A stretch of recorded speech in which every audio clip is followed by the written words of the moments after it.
My sister sabotaged my job interview. But Karma had other plans. You ever trusted someone so much, only to find out they were sharpening the knife behind your back? Yeah, that was me. 2 weeks ago, I was this close to landing my dream job at one of the biggest media companies in New York. Everything was perfect, until my sister got involved. But she forgot one thing.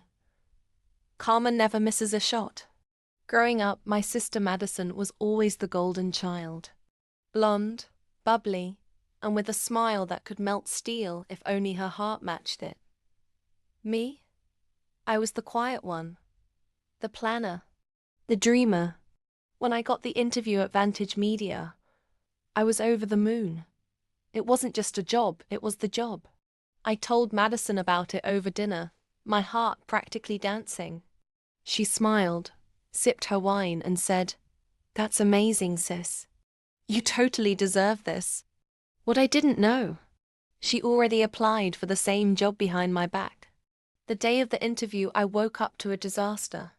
My portfolio file gone from my laptop, my USB corrupted, and my dress shirt magically stained with coffee.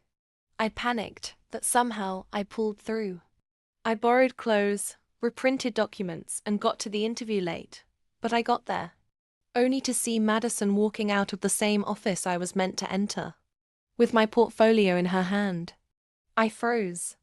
She smirked, and I knew.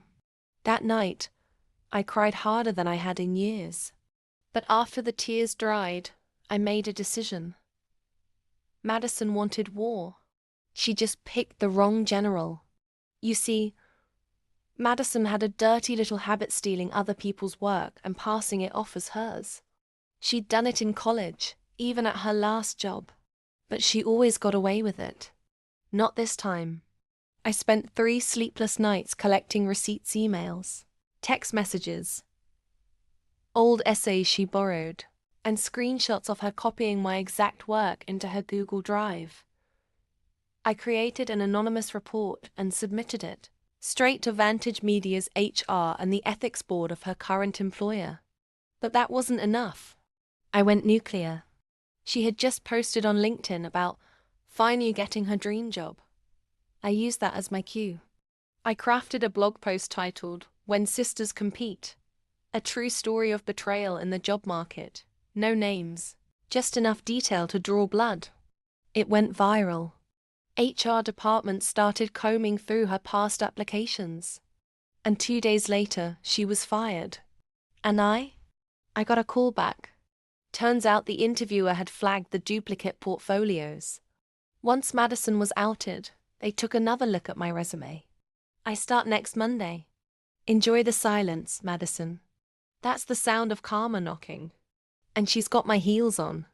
If you loved this revenge tale, and trust me, there's plenty more where that came from, smash that subscribe button right now.